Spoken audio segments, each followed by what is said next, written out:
Hey, everybody. Welcome back to the Son of a Blitch podcast. I'm your host, George Blitch, and today I got to sit down with the one and only John Norris. If you guys are not familiar, he is retired special operations lieutenant. He started out as a game warden in California, and now he is a man of such knowledge from all the different things that he has gone through fighting the cartels and this illegal marijuana grow, and all the devastation, environmental and otherwise, that has caused, that he's at the forefront of the tip of the spear, really letting people know about what's going on. He was recently testifying in Congress, telling the congressmen and women about what's going on, why we need to be protecting our borders against all the different things and the atrocities that these cartels are bringing across. It's not just the tainting of weed. We're talking of marijuana. We're talking about, fentanyl, methamphetamines that are coming across, and as well as obviously human struggling. So we talk about all that. Obviously, his firsthand account of what he battled in California, the marijuana enforcement, task force that he put together, the Met. And there's just a myriad of stories here that he shares about his time in service, and the books that came from that. The first one, "The War in the Woods," that he wrote, and then the next one, "Hidden War." It's on its second edition. There's actually audio book now too, and Kindle available here. This one actually has a foreword from Jack Carr, which is just a wonderful addition. And this second edition, actually, if you haven't owned the first, you need to check out the second one because there's all sorts of new photos and different things that are going on, new chapters, new forwards there. He really kind of paints a picture of what's been happening since the first edition.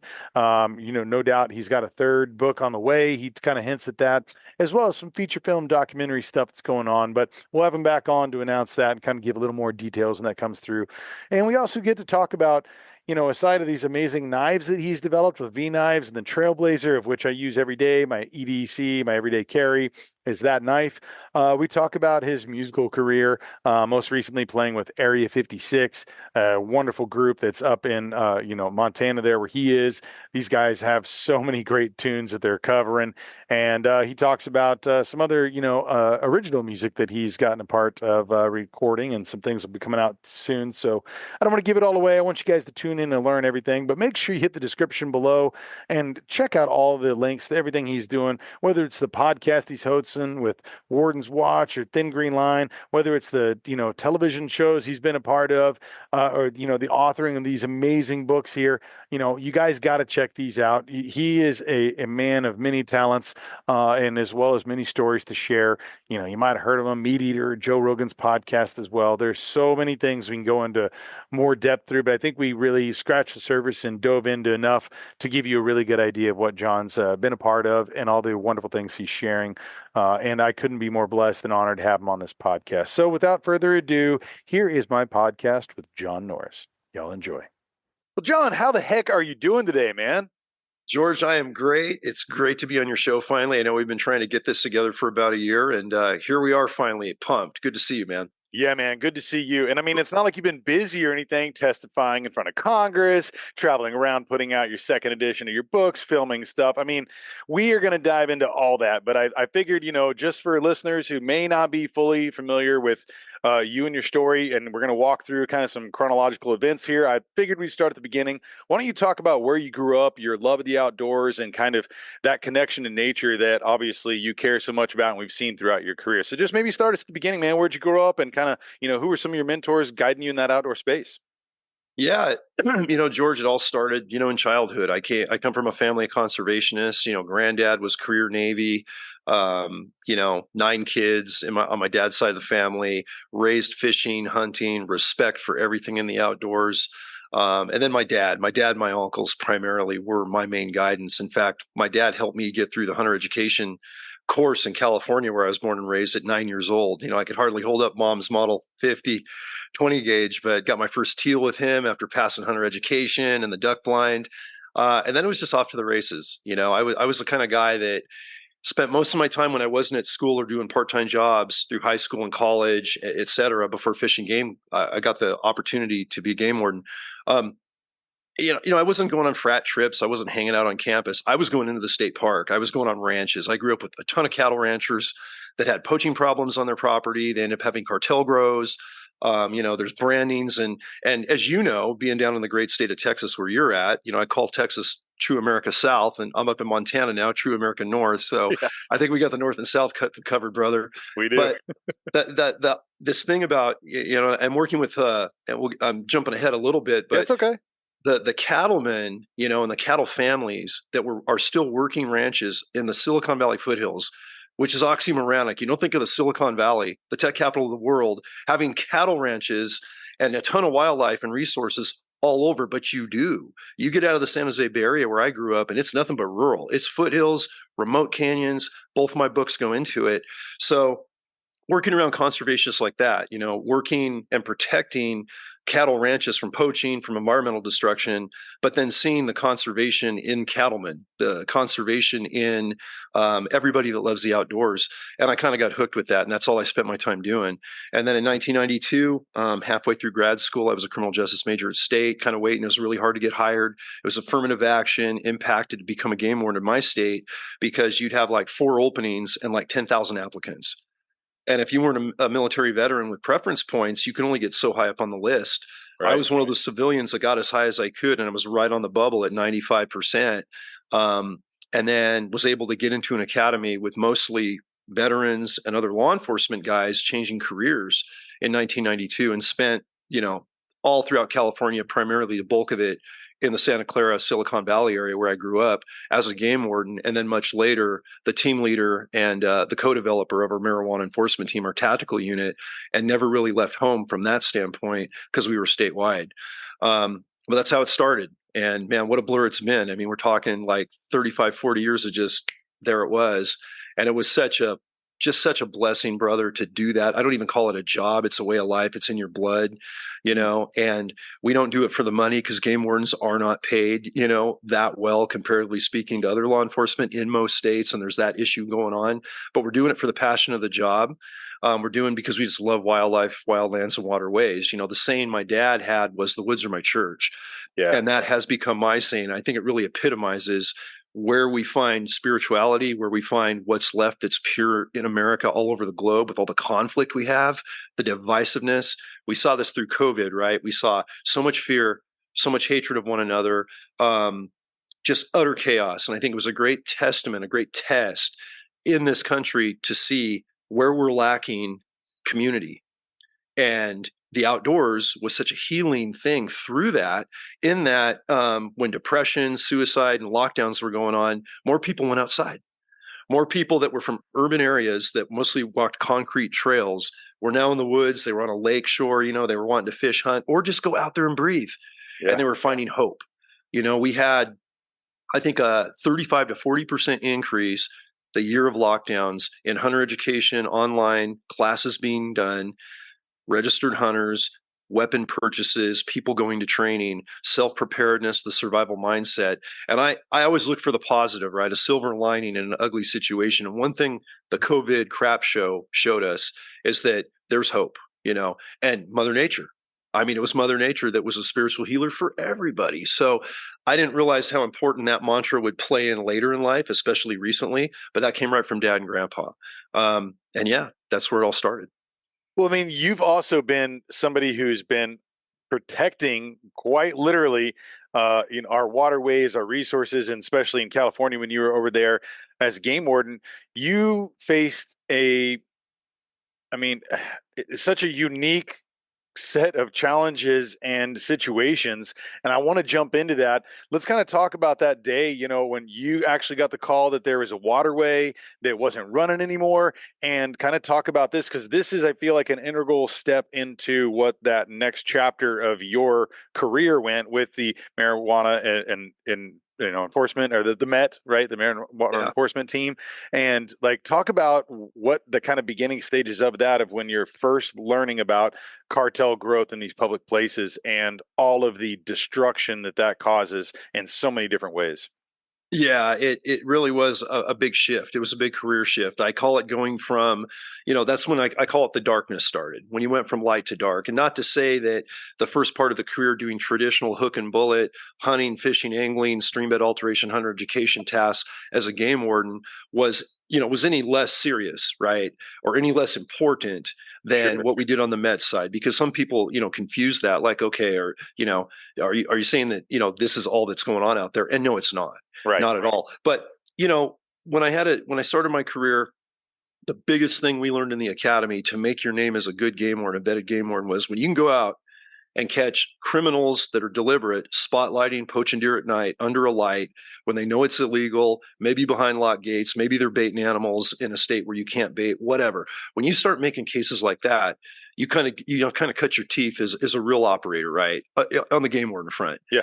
That's what I wanted to do. I wanted to get back in my hometown and go behind gates where it was really going on. Animal populations were being affected, not by the people making mistakes of, I forgot my license, or I'm fishing with my daughter and I kept one fish that's half an inch too short. I mean, letter of the law versus spirit of the law. Those are not intentional poachers. Those are the folks that we warn. Those are our allies. Those are everybody that's out there in the woods appreciating conservation is part of the Thin Green Line. Sure. We may be the enforcement branch, but what you're doing with this podcast, brother, you're an integral part of the Thin Green Line and absolutely essential. And I'm grateful for that.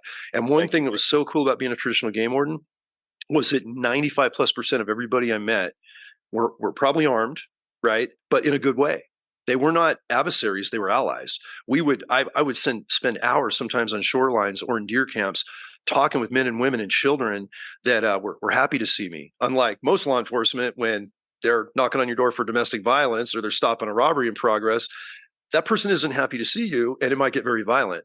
And we had definitely some pretty hairy situations that could have gone deadly when I did that work. But when I found that first grow site and realized that we have embedded criminals from another country, part of, criminal organizations, the technical term now is TCO, transnational criminal organizations, but in layman's terms, we're talking about the cartels.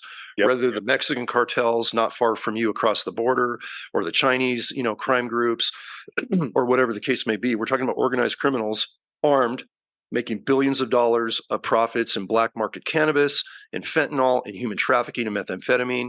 I had no idea when we found that first grow site in 2004, and then when we raided it, saw what our new public enemy was. But these cartel growers armed with AK-47s, showing tactical awareness, embedded in parks with camouflage and field craft to the level that we would do in special operations and as hunters, that changed the game. And then obviously, after that case, that my first book, War in the Woods, I see behind you. Yeah. Books there. Thanks for putting those up. Wow. Oh, of course. That's a great array you have back there, man. You got thank Jim's you. book. I'm waiting to see Brother Jack's, but I'm sure there's some car back in there. Yeah. Yep. Good Oh, stuff. yeah. No, I think actually it might have gotten replaced in there, but there's all the other stuff over here of his, man. Yeah. He's coming on here in a few months to talk about the new book. Can't wait. I love it. That is a great stack, man. Very, very cool. Cheers. But yeah, that '04 case, I had never seen anything like it. And as I described in the first book, it kind of changed my perception of how dangerous and how dark the work we as game wardens could potentially be doing. And I also saw a lot of deficiencies in how those situations were being handled. There was no concern for environmental reclamation, as we've talked about. Right. It was strictly raid these sites. Maybe you put a little effort into apprehending these bad guys, or you don't. You seldomly catch anybody. You might find a gun or two. You cut some plants that have EPA toxic poisons on them that you never want to see in illegal. You don't want to see that consumed by anybody in America. And you definitely don't want to confuse legitimate cannabis with this black market toxically tainted stuff that the cartels are putting out there in the black market, and then destroy that and then leave the site. And as soon as we leave the site, what happens? All of that environmental destruction is there. The water diversions are still there. There's poisons leaching into the creek. There's this, nerve agent, EPA banned carbofuran, imported directly from Mexico because you can't use it or possess it or, have it in America. That's all over a grow site. Well, clearly that's a major death to wildlife and waterways and wild lands well after we've done that raid. And then in '05, we had our first gunfight where my partner warden was shot by an AK-47, almost died, in my arms. I was providing trauma, returning fire on his, on his aggressor. 2 other sheriff deputies, brothers for life with the Santa Clara County Sheriffs, so that we all worked together for the first time that day. They engaged a suspect that had a sawed-off shotgun trained on me and another game warden that we never saw. And I was literally, no exaggeration, half a second from not being on this conversation with you. Had those guys not engaged that suspect behind cover. So the domino effect of that told me immediately that it was God's plan that we all do this. We were all men of faith on that mission, and we all realized, having not worked together, but having had enough similar training, having the right personalities together, and knowing that the bad guy got one shot off non-fatally, thankfully, even though that round went through my partner both legs, and there he is bleeding out of 4 holes from an AK-47 7.62 round, and all the other gunfire came from us to stop the threat. And when that happened and we got out of that incident, I went, okay, I thanked the Lord. I prayed. I had gratitude. I, walked out kissing the ground when I got off that helicopter line, and realized I had a new group of brothers. And also realizing that we're not in Kansas anymore, Toto, for our older listeners, man. I was going a different direction. That career was going to go a different direction, because now I kind of had I couldn't get this threat out of my head. One, we were very angry. We were very, very angry that we had been ambushed and that one of ours had taken a hit. And it had been the first game warden in America, first law enforcement officer anywhere in America that had actually taken fire and been injured by a cartel grower.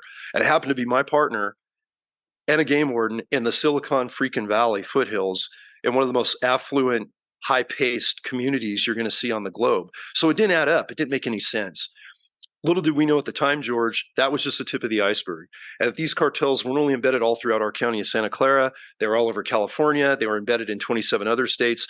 I did not know at the time that it went beyond cannabis, because now we got fentanyl, right? Which, as we know, is killing over 100,000 Americans a year, being done by the same factions, whether it's Sinaloa, Jalisco New Generation, whatever cartel's doing that, same ones doing the tainted weed, right? Methamphetamine, human trafficking, off the charts throughout the country, run by these same cartels we're fighting in the woods, and the child sex trafficking, which thankfully the Sound of Freedom film brought so much attention to make it so visceral for viewers and public members of America that hadn't really seen that firsthand. And, a lot of people ask me, they go, well, I'm not a marijuana consumer. My kids are never going to touch it. We're never going to, we're not going to be dabbling in the black market. And I don't live anywhere near a potential grow site. So why is this an issue for me? And exactly what we just discussed, I said, this is an issue for all of us. Every American, I feel, in my, opinion on this thing, is should be a domestic priority for national security. The border is always an issue close to where you're at in Texas. That, we're going to get into congressional testimony in a bit, but that was a big issue of why I was there and what that same congressional committee is actually doing on the border as we speak, since I testified a couple months ago up there in DC. But the bottom line is, this gets to, a domestic eco-terrorism war, I think, with embedded criminals that are acting with impunity right now because they're just not being fought as a priority. And I know I'm preaching to the choir. You and I have had side conversations before this show. Senator Dan Crenshaw down in your great state is doing amazing work of highlighting the issues, showing what's not working at the border, and showing what, as a national policy, needs to change. But aside from that, the problem is still there. And it started for me on an environmental component of, what does this tainted cannabis production do to forests? What does it do to water? What does it do lasting effects to communities? And when you look at these EPA banned poisons, no exaggeration, two tablespoons of this stuff dumped into a small creek can kill miles of every aquatic living in that channel. That's how nasty this stuff is. It's a nerve agent. It's an anticoagulant, just a couple drops of it put in a tuna can as an animal or person detractant all around a grow site by the growers. I've seen a 400-pound sow black bear lick that tuna can and get just a couple drops of that in her system. And 20 minutes later, she's laying over, frothy mouth, violent central nervous reaction, and she's dead. And her cub has died above her, exposed to the same poison. I mean, you're a hunter, brother, and you're doing so much good stuff on your ranch for conservation. And that just infuriates you like it does me, everybody else. The fellow conservationists we get to work with, like Jim Shockey and Jack Carr and Mike Ritland, and even Joe Rogan, who's become, verbally said, I'm part of the Thin Green Line now. I'm aware. And that was the biggest blessing I heard on his show, is he's always been there, but he didn't know about this issue. So fast forward, we get to book number 2, 10 years later, and we've done 3 years of television with National Geographic Channel on a #1 hit show, Wild Justice, Game Warden reality show about us in California. NRA Patriot Profile documentaries, a ton of news articles. I've written articles. The first book has been out. And 10 years later, 15 years later, people are still going, I can't believe this is happening in our backyard, Lieutenant. How do I not know about this? George, right now I'm working with tier one writers that are conservationists in the 2A community on new articles on conservation and the hidden war that just learned about this incident literally and this whole reality 5 months ago. And they're in the industry of writing, like with my publishing. Outside of my publishing, I'm in a different one. And when I look at that, I go, okay, we're underrepresenting this issue. Yeah. And we're all passionate about it, but we're getting bombarded with stuff, proxy wars, election problems, divisiveness. All the distractions. All Yeah. the distractions, man. Yep. And I think we get to a point where, correct me if I'm wrong, but I think everybody just gets a little overloaded with the negativity. And I get that. Again, I go to the silver lining. We've never been more effective as Americans than when we unify and agree to disagree. And what I'm finding now, and the one thing about this hidden war that we're fighting, is the left and the right, the pro-cannabis, anti-cannabis groups, animal rights preservationists, hunting conservationists, everybody agrees on this issue and everybody is outraged by it. Legal growers that I have done talks for before we regulated in California, criminal outlaws basically previously to that meeting were as outraged by the way this stuff is getting done and the nastiness of this weed throughout America and wanting to join the fight. I could never imagine that people that are running from us under the old, pre-regulation days and, it's handcuffs first thing. And now it's hugs and handshakes. Hey, I'll take that. I'll take that because we got to be in this fight together. Every American has to be involved and we got to put our political affiliations, our particular frame of reference, our particular lens aside and not judge and work together. And I'm actually seeing that through this particular issue as we get the message out like we're doing today, which I'm grateful for. Cheers. Well, I'm so glad that you're here to talk about this. When I first learned about what was happening, I couldn't imagine. I was like, wow, okay, it's this localized problem in California, perhaps. You got carbofuran, and it's like killing all these animals. People having to wear special suits, let the area be clear for a certain amount of time after this has been applied before people can come in there and try to, reclaim that site in any form or possibility. I know you talked at the very beginning that reclamation and remediation wasn't really there, and later on it came into play. But that it was just scary. And I mean, we talked about this, maybe it was about a couple of years ago when I looked you up and gave you a phone call of me realizing that it's in my state of Texas too, and finding a site that, we learned about in our local area in Central Texas. And these guys are diverting water from a creek bed into a 25-foot diameter pool. It's 5 foot high, taking all that water, having all sorts of different battery powered, trickle out, sourcing for this water to have a 5,000 plant operation. And then the sheriff's like, oh yeah, we find these all the time on all these vacant lands or these corners of the pocket people can't get to. And they were, it was just almost like laissez-faire to them. I was like, oh yeah, this happens all the time around here. Yeah, the cartel. And you can see all the different litter that they're leaving behind, all the different stuff. And those guys are walking in, and I was asking him, I was like, what do you guys wear when you go on these sites? Are you, kind of putting on something to respiration, breathing? And he's like, oh no, it's no big deal. And I thought to myself, like, I don't know if you're really aware even that you guys are going to these sites, how toxic some of this stuff is. Because you have it in, there's pictures in your book. I mean, you have all sorts of golden eagles and animals, deer, elk, whatever it may be that just come into contact. Like you said, the bear, they're dead. And imagine what that's doing in their waterways. Is that leaching into our water systems? People are, I think when they realize the destruction and the crime, what that element's going through. I mean, you talked about going through areas, they had punji pits and like toe poppers. I mean, there was stuff set up to harm, and they have that carbofuran all over it that could kill you almost instantly to keep people away from those sites. I mean, it's like you said, armed AK guys like around 24/7 to these growth sites, and then they'd go out. I mean, this has been an issue that I didn't think that it was something that affected me. It was just a localized thing. And like you said, now it's probably 30 states have evidence of this type of thing happening all around the country. It's in your backyard, people. It really is right now.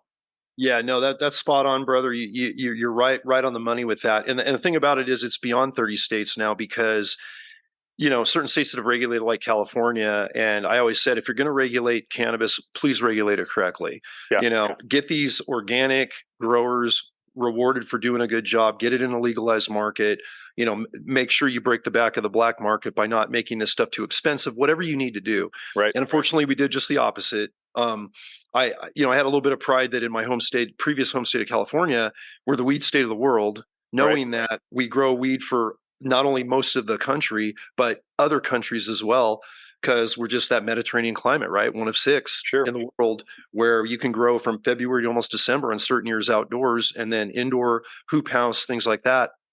We're known for good wine in Cali, right? Definitely known for good weed as well.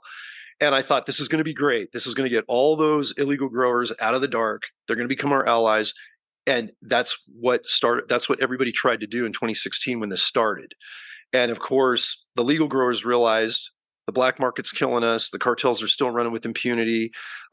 We can't make our bottom end. We're going into the red. We're being undercut by taxation, by multiple permits needed. And I mean, I've literally watched some tier one conservation oriented outdoor grow sites that were like going to a nursery that is exemplary, and they're done after 2 or 3 years because the whole system just is not protecting them to stay in a legal market. And that's the sadness of it. And when we don't continue to put penalties and stay stiff, and I'm not talking about the legit cannabis grower at all. Right. We are talking about cartel organizations, heavily, funded, armed, structured, a great business model, very effective, of basically saying, oh, it's a misdemeanor in like the state of California. So if I have 7 plants or 7,000, I might lose my plants if I'm raided, but am I going to go to jail if I don't have any other felonies there? Maybe not. It's just one of 20 operations I got going. Other states are experiencing this: Oklahoma, Oregon, Michigan, Maine now. All of these states that are regulating under the idea of getting revenue, and making a legal market easy to access. But once, money gets involved and politics get involved, I always say once those two things become the goal, especially money making at the state, county, or federal level, especially on something like cannabis, then we have lost the game. We're going to incentivize a black market. Cartels are going to run even hotter, and they're actually increased since I retired. It's become more of a problem since 2016 when that law passed. When that law was sold as stopping and breaking the back of these cartels to get them out of the weed business. So we learned very quickly, and I use California as an ideal example of what we shouldn't do in other states, and something I talked about in Congress as well. Regulation does matter, and we have to put an enforcement priority on it. Penalties as well, education, environmental reclamation, and the environmental component has to be in that equation, because whether you're conservation or not, everybody loves fresh air. We love clean water. We love for our kids and grandkids, to see what a black-tailed deer or a Texas mule deer looks like, or a hog, or whatever. And it's just expanded to other states. And now in the states where it does become legal, they don't have to hide in the deep forests anymore like we primarily fought during my Met era. Now they're on rural tracts of land that you can drive to. They're in the boondocks, but they're not hidden in a deep canyon in national forest. And it's hoop houses with thousands of plants. They've got all the EPA banned chemicals on them. And there are tens of thousands of these in most counties, say in California, that law enforcement is aggressively going after, and they're kind of playing whack-a-mole. They're barely putting a dent, and that comes to regulation, that comes to policy. And I don't play the political game, but I can use what we know and what we've learned on the ground through blood, sweat, and tears, literally, having major physical fisticuff altercations with these guys that don't want to give up. Our canines getting stabbed with blades coming out to stab us, gunfights where they want to, basically dump an AK round on us, and we have no choice but to defend ourselves. 6 gunfights before I retired. The first one we just talked about in book 1, and there were more that continued. And through good training and great canine assets and being able to form a tactical unit dedicated to this is what's really kept us a lot safer for obvious reasons. And what a blessing it was to be part of that process and to see those men still out there every day, kind of, hitting that whack-a-mole, but basically making a small effect dent, not because they're not putting the effort out, not because they're absolute warriors and committed and dedicated, but because the way the policies and the way the structure of, the structure of the organization works when it comes to cannabis regs. So that's something we need to talk about. And I do talk about it at the end of Hidden War, especially the new edition you have in the second edition Yep. has all the mission chapters. Oh man, you got yours? Oh yeah, I got multiples, man. I got multiples. You're the man, dude. Thank you. But the They make cool thing great we did gifts. is, oh, I'm glad. And one of the cool things was with the second edition of that book, I'm tying into this because of the regulation change. Hidden War Edition 1 dropped April of 2019 at the NRA National Convention when Ollie North was the president there. He was my main endorser, the first reviewer of it that, Oh yeah. Really, as much as Ollie is a hunter and a conservationist and everything he's done in drug policy and everything in his military career, this blew him away. He's like, dude, I did not know game wardens were going up against us now. I did not know it was that pervasive. This is complete BS.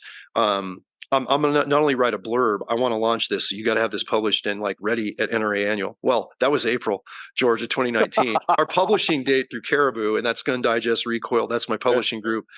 My publisher, Jim Schlender, great guy. He goes, we're not set to have these ready till like May. I go, well, we're gonna have to make a change. maybe we can revamp that. And sure enough, we did. And I cannot tell you what a cool launch it was at NRA Annual. And again, so many good people from all over the industry and civilians from all over Middle America that got the book and went, oh, Lieutenant, I had no idea. Are you kidding me? This is going on right now. I go, it's been going on for 20 years. Yeah. And it's just escalating. So Ollie was a big part of that. But then the book was starting to get out there, as you know, and we met through some of that in the podcast stuff. And then we got to selling out of the first edition and having to do a second printing. Jack goes through it, with multiple printings with, the Terminalist series. Right. But what I didn't want to do was just put another book out there of the same printing. I said, let's update it. Let's update trends. Let's update what's happened in the last 3.5 years. Let's polish up some things. Let's not take any of the old content out because that's critical. That's educational. It's exciting.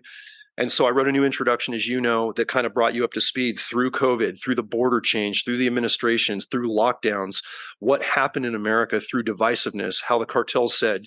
The idea behind cartels as they operate, as you and I have discussed, is they thrive in a culture of chaos. That's what they know in Mexico. They're always at war. It's impoverished. It's rough down there. I've spent decades racing down on the Baja Peninsula to see those small towns where the cartels are now in. They're used to chaos. And when another country, like a first world country like us, under law and order and all the amenities and the luxuries we're blessed to have in this great nation, they're like, oh, this is easy. I can get my product with demand anywhere I want. Law enforcement is taxed. COVID, there's defund the police, there's riots, there's all these issues coming down. So right now, that line is thin. That thin blue line, thin green line is so tenuous. It's like dental floss. It's about to snap. And that's what happened. The cartels got in our woods. They got on fentanyl. They got on human trafficking. And they continue to do that, both sides of the border. I wanted to tell that story. And then, fellow friend, brother Jack Carr, said, absolutely, I'll write a new forward for you. And he really nailed it after understanding what we were up against as he and I met. Yeah. And he was not aware to the level of these environmental poisons and what these guys are doing and to the level of embeddedness they had until he got into the first book. In the first edition of Hidden War when we met back several years ago.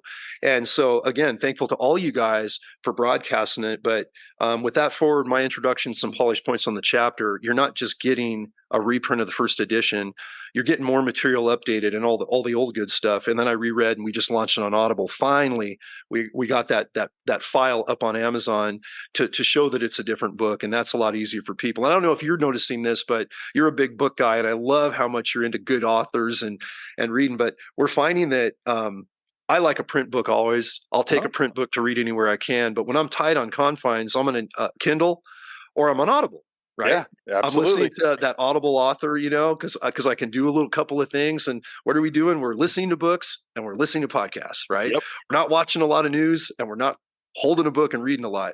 So the Audible aspect of this has been cool because it's been able for guys like you and I and the fellow authors, that you're working with to just get the word out.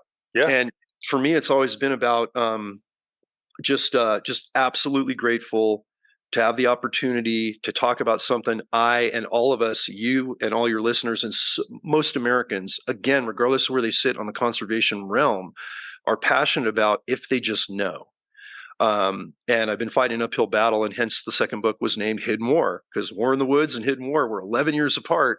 And it's still like wow, we're still on this. Why is this happening? So that's kind of where the direction we're trying to go with the new book.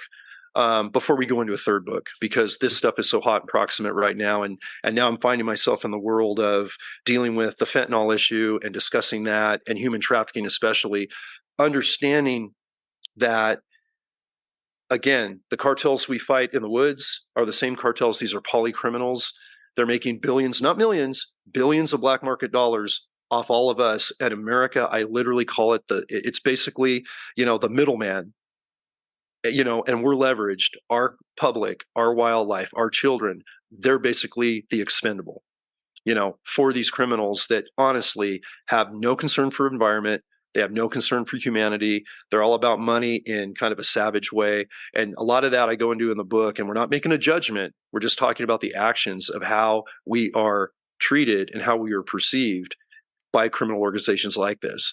And big changes have to happen. And I think hopefully through with what, bipartisan congressional groups are doing now. As we talked a little bit before the show, I was invited to testify in Congress in October of last year. So just a couple months ago, not first time to DC doing outreach, but first time doing that. So that was a little bit of a new deal. And I had about a week to put together a 12-page paper, a testimonial paper, and I was able to include photos of these new poisons, right, of the elements of the Chinese element now. Now we find that the Chinese organized crime groups that are coming up through the borders, being trafficked by the cartels, obviously with easy border crossing under the current crap show down there, as you know. Oh, yeah. And we're getting these military-aged males, very intelligent, very physically capable, with passports from China in grow sites all over California and other states that are now taking over the indoor grow operation or the outdoor rural grow operations on private land, working hand in hand with the cartels for the Chinese providing precursor chemicals for meth, all the fentanyl chemicals, actually working hand in hand with the Sinaloa and other factions of cartels, with everybody getting rich, with all the money being laundered in place in America, both for the Chinese and for the Mexican groups. And how is that even possible?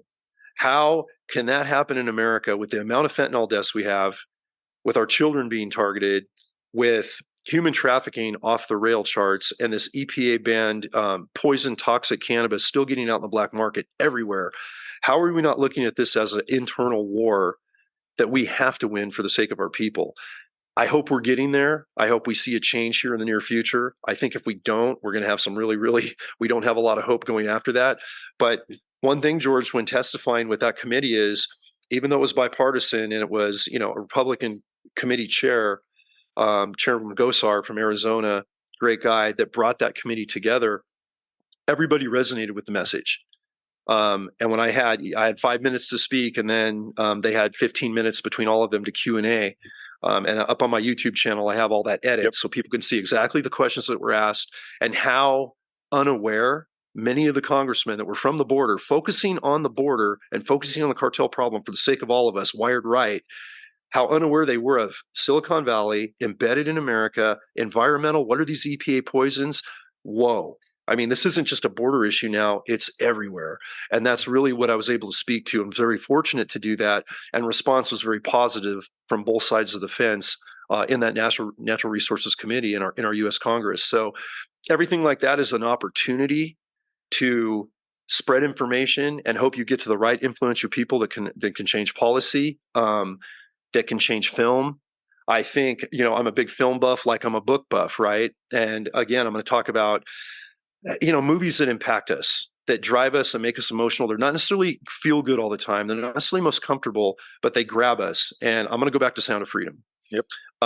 Sound of Freedom, when it dropped last July, and I remember it dropped on 4th of July when it finally made it. And I know you know this, but for listeners and viewers that don't, 5 years after making that movie, they still couldn't get that thing distributed. Why was that? What does that say about how we're trying to hold back information, or we're trying to soft sell something, or we don't want to freak people out, or we don't want to expose something that heinous? Well, there's no way we're going to make a dent in it, brother, if we don't show how dirty and rotten this is. I mean, and again, I might have a bias from working with some very violent people and seeing the dark side of so much. But in general, when I saw that movie, and I worked these same cartels, and I've dealt with human trafficking integral to other cases, it hasn't been a focus. definitely to the point of what Caviezel and what Tim Ballard were doing of rescuing these kids from these islands and everything else, I was in tears. I was grabbing the armrest of that recliner chair so hard, I probably tore my nails off, and I was just like the emotional roller coaster. I said, okay, I know this. I know this. It's just not public. And this is making me want to go back in an organization. And if I have time, I want to jump on a 501c bus and go rescue children or be part of it. And I'm going to do what I can to help that side of it. But the point of it is, if it's affecting me like that, Americans that watch this, they're going to be shocked. And they're going to say, this is in my backyard. And that's exactly what that movie did, thank heaven, when it went mainstream and blew up to a bestseller and went over some other commercial movies. And now it's going international. And that's why I think the visual medium, you just can't get to people faster and in a better way, whether it's through a TV series. And I'll take Jack and Terminal List and the new Ben Edwards prequel that's coming out. Yep. I mean, fictional, but it's showing a lot of patriotic things. It's showing a lot of good stuff.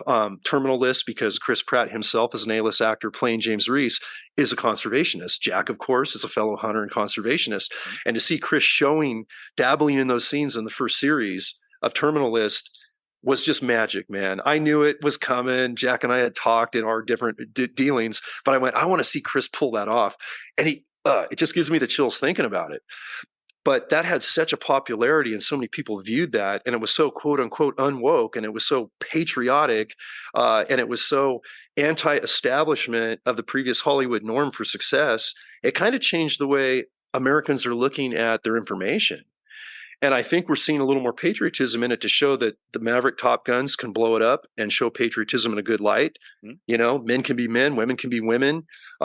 Heroes don't always wear capes. You know, it's all of us in this mix doing good things. So I think that's the way to do it. We do it with the books, we do it with the audibles, and we do it with film and scripted series. And we need more of that. And then I think we'll get enough people pissed off and, infuriated and heartbroken.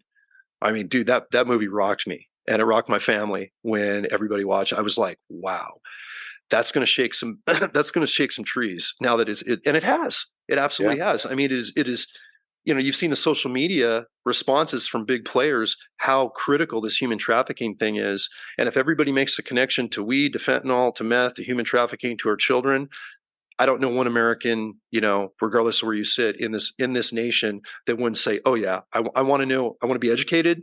I want response. I want a team. I want to make sure my kids are protected. I want it a national priority, and it needs to be. And I think we're going in that direction. I have hope for it. I do too, man. I mean, we've talked about this too. We have in our family 2 ranches in our family on either side, my mom and my dad's side. On my mom's side, we have it right about 30 miles from the border, and very close. And it is insane how many people are coming through. And when I was growing up, I'd see families, you'd see like a grandfather, his like one shoe's blown out and he's coming up and he's hungry and thirsty. And it's like, yeah, we're going to keep you alive while you're walking through. You're trying to make a better life for your family. God bless you. I get it. We're all coming from someone else unless we're Native American Indians, right? We're all, it's a melting pot, and we're all immigrants, man. Exactly. There's a lyric by Jack White, who's what and who's who. You should kick yourself out. You're an immigrant too. Like in this response, everyone's like, we can't let them here. It's like, now that you're here, you shut the gate.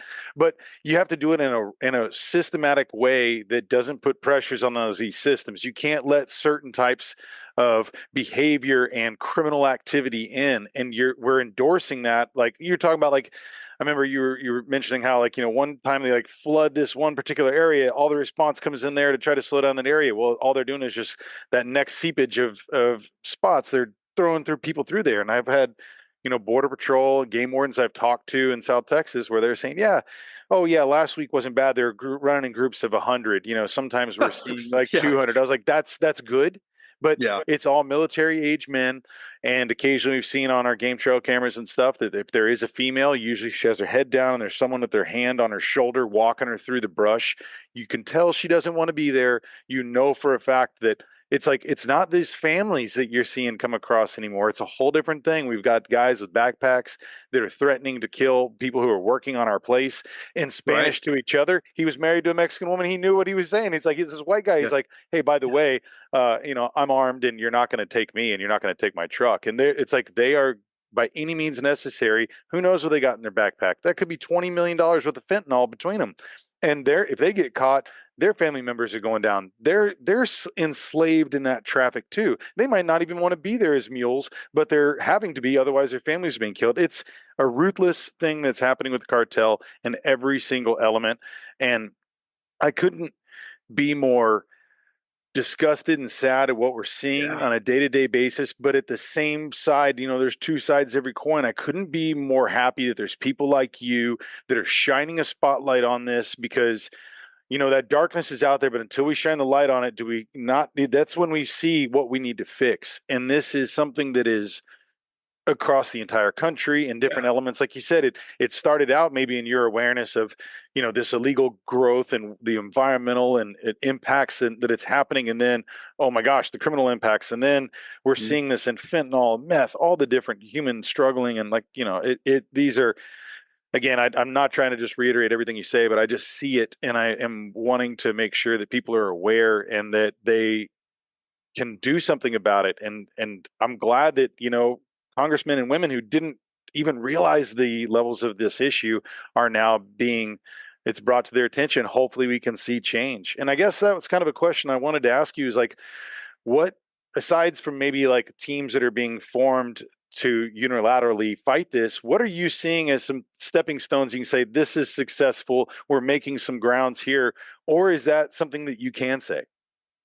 Yeah, no, I can talk about it. And to get back to what you were experiencing, what I like about this is coming from you on the border right now as we Mm, speak. This is on your ranches. And in my pilot film for the Thin Green Line film series that I run for Recoil, I know you've seen that. yep. Um, we were on that. I was on the Southwest Texas Mexican border for the first time in my life. And it was mind blowing to see the track. And this is when we had border protection. This was Yeah. right before pandemic lockdowns, right before the change of administration. And now being down there and seeing what you guys are experiencing now, it's tenfold what it was, and that's probably a conservative. Oh yeah. But showing that it's happening down there where you're seeing it, and I'm up here in Montana, and we're seeing the human trafficking, fentanyl, meth are off the hook here in wilderness country that you would not think of a community necessarily be involved in that. Plus California, it just reiterates it's all of our problem, right, brother? It's Yeah. all of us. And what I see happening is outreach and education more than anything, and programs to educate the masses on what we're dealing with. I'm seeing fentanyl warning signs up here in northwestern Montana. I'm seeing them all over California. I'm seeing in other states. I'm teaching, Billboards. talking Yeah. at. They're everywhere, Everywhere. And Yeah. by the way, this is what fentanyl can do. This is what you need to have for an antidote. The fentanyl, protection kits now that are being put in schools. Human trafficking. These are the signs to look for. If a person is making these movements, all those little, target indicators, we call it, right? Those giveaways. Kids and families should be educated on that. If you're out of view of your child and you don't have a weapon or CCW, you're not capable of defending life when you get an aggressor coming in to kidnap for trafficking purposes or whatever the case may be. There needs to be some change to that. I think good policy, sensible policy on every level. And obviously my forte on what works and doesn't work is in cannabis, but fentanyl isn't any different. How you're going to structure that, how you're going to attack it, methamphetamine, trafficking crimes, all of those. Obviously, those are, you get your felonies, you're going to get some stronger convictions. It's pretty much a slam dunk the way they're scheduled. Yeah. But I mean, some of these states that are saying, was it Oregon, I believe, that, opened all legality to all drugs and decriminalized meth and fentanyl and heroin. And they're having another, it's a train wreck. I mean, a full on, bullet car derailment in that state. And they're going, what were we thinking? Well, you know what? I don't know what you were thinking. And I'm never going to disparage an independent opinion because I don't want to generate any more divisiveness than we have in this country because it's going to destroy us. Yep. But I want to just say common sense, good policy, and getting our policymakers fully aware. And I go back to congressional testimony of talking to open-minded, Republicans and Democrats. And even though they don't get along all the time, and even though there's some, they're headbutting like crazy, like never before in our Congress now and our Senate, we see it. It is disheartening. But what I saw that day was kind of a light bulb go off. And now that same congressional committee has literally been on the border doing subcommittee work and touring and seeing every aspect of what's going on for the last month. And, on different news channels, I'm seeing the same congressman and women that I know now that we presented to that ran that first committee we did 2 months ago. And they're going down there and they're able to call BS on what they might be sold from a bad media source because they know the background, they know the impacts where this stuff is going deeper into the country and on an environmental standpoint and just on a public safety standpoint. So it comes honestly from just good policy and prioritization. Yeah. Prioritization. Take policy and prioritize it, put it in the top 10. Dan Crenshaw talks perfectly about this all the time. The war with the cartels has to be a number one priority, like anything we would do from an attack from a foreign invader. There's no other logical way to stop it. And this can't just be a law enforcement or military response, I think, George. I think you've got to look at everything, the education, the counseling, rehab centers, family counseling, because these drugs in one family tear apart, they can tear apart a generation, if not more, when you have a fentanyl death. And we're having fentanyl deaths in my old stomping grounds of the Silicon Valley in affluent communities of a valedictorian high school senior that's slated to go to a great school. She's got a volleyball scholarship. She plays an instrument in band. She's over a 4.0 student, and she ends up taking a fentanyl pill by mistake from a friend just as a painkiller from not because she's trying to get high, because she's just got an inflamed, swollen meniscus, let's say, because she's pounding hard as an athlete. Goes into her bedroom to study and go to sleep, and the next morning, mom can't wake her up. That happened a couple months ago to a very close friend of mine's family member. And, everyone's that I know knows somebody that experienced a fentanyl death.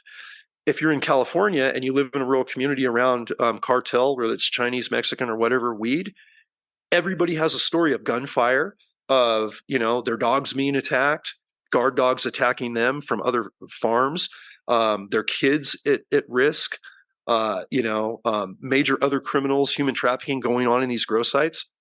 So awareness first, and then attack it as a national priority. And that's how we make a change. I think we're in baby steps, honestly, because the information is now there. Obviously, what we're talking about today isn't new information. The fentanyl issue now is red hot after 5 years. The human trafficking issue couldn't be a hotter button item because of like Sound of Freedom. And now awareness that there's all these human trafficking, really what I call tactical law enforcement units throughout America doing amazing work. And they've been doing amazing work for a decade or more. But now all of a sudden we need more of this because now people are seeing it. So this awareness is the first sensible policy, and it somehow, some way, and I don't honestly know if this is even possible, we got to get people at the political level in our House and our Senate agreeing to disagree and coming together for good policy. And something I do know that is happening right now that I can talk about is one of the reasons that congressional committee is down on the border is a multitude of other border control bills are coming up. And they're being more protective of America, I think. They're being more sensible based on these experts that are coming in to testify in congressional hearings. And one thing I'm seeing is more and more bills are coming up, and we're getting asked to go back and do more of this education, which means different congressional committees, different congressmen, different senators are starting to become aware. That's showing me that somehow, some way, we're getting past that ugly divisiveness by the parties, and we're going to get somewhere to say, hey, we can agree to disagree and we can fight about this other issue later. But you know what? Our border is flooded. The environmental impacts that are coming, the nastiness of criminality that's coming across, what you're experiencing as a Texas rancher, brother. I mean, Trash everywhere. Dude, there's cracks everywhere. You hit it. That's the tip of the spear right there is Texas and any border state. And then we just see, we see the shit show that follows, to put it mildly. That's where it has to start. And I'm optimistic.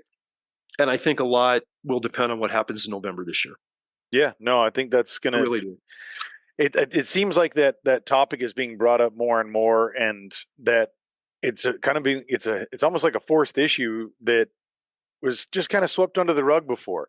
I mean, It's like I'll call Border Patrol and we'll be like, hey, because we coordinate with them and stuff, and like, I mean, you know me, I'm fairly involved with, in law enforcement knowledge and stuff. So I'm talking to these guys and, hey, if you guys want to come on by, grab a sandwich or whatever. Maybe we got some barbecue on for at the ranch. And like, seriously, like I want to sit down, like, what are you guys facing on a day to day?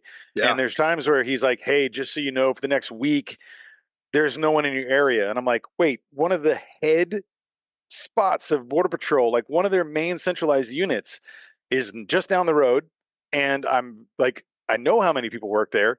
And I'm talking to him, and he's like, yeah, no one's in the field. We are all over in Eagle Pass right now. We have 10,000 Right. people a day coming.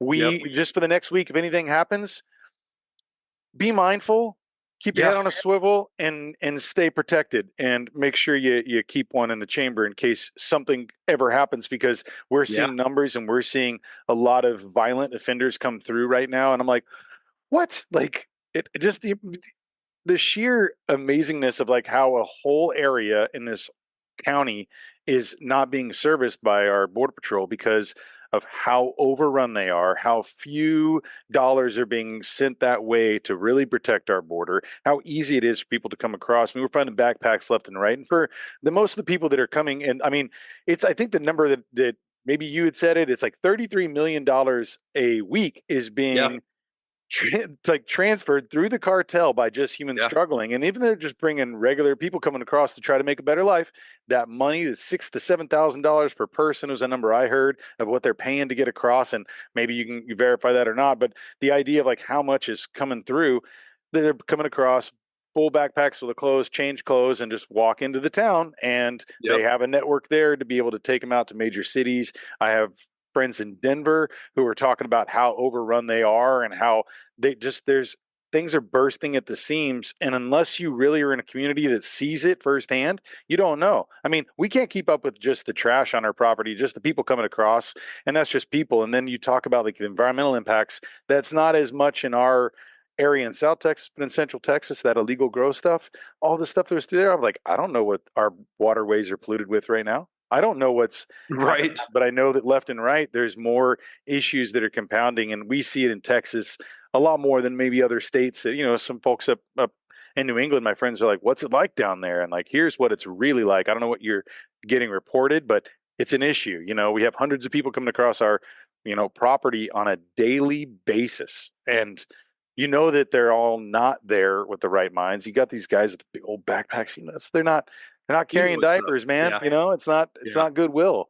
So yeah, no, I mean, we could talk to a red in the face about this, but I wanted to kind of pivot in two directions. One, I heard you mention third book. Is there anything that's coming in that you can talk about that at this point, or is that just kind of something you're beginning to work on, or is there an avenue of interest that you want to kind of have a spotlight on for that third book, or is this just kind of at the very beginning stages of?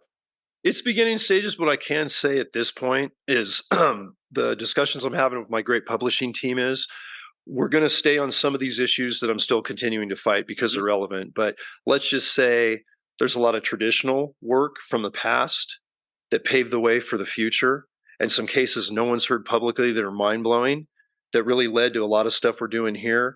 And one thing I can say, there's going to be some really sinister twist to another faction of West Game Wardens get involved in. I'm not going to give away what that is, but it does have a lot to do with what we're discussing today. Yeah, And I know that's really general, and that's yeah, all I can say at this point that's because, fair. but that, and I want to go.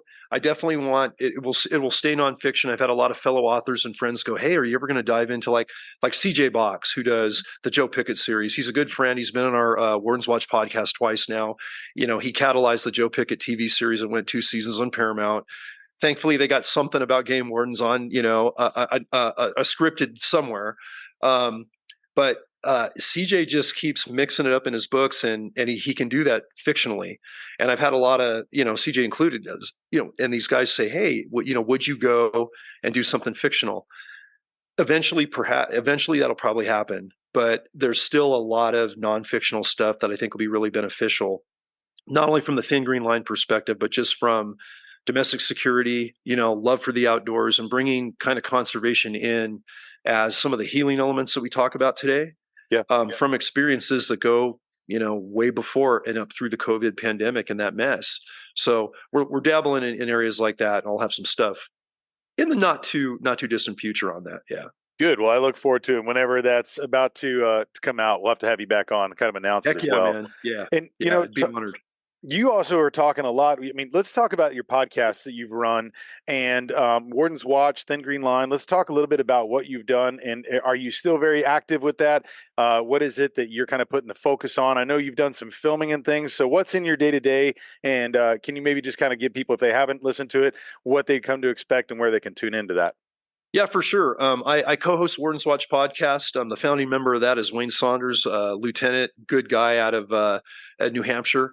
He started Warden's Watch right after retirement, before COVID started, just to have a game warden specific show to tell game warden stories. Because again, the public loves game warden stories. Everybody Oh, loves yeah. game wardens. We're pretty unified, because we're kind of that animal cop that everybody digs. And Wayne had been a Northwoods Law alumni. He had been on that show, Right. on Animal Planet. I was a wild justice guy with Nat Geo on our California show. And we met it was right after I retired, right after the first edition Hidden War dropped. And I was actually giving a talk to just a group of chiefs of all the different states, fish and game warden chiefs. And Wayne happened to be there with International Wildlife Crime Stoppers with his booth.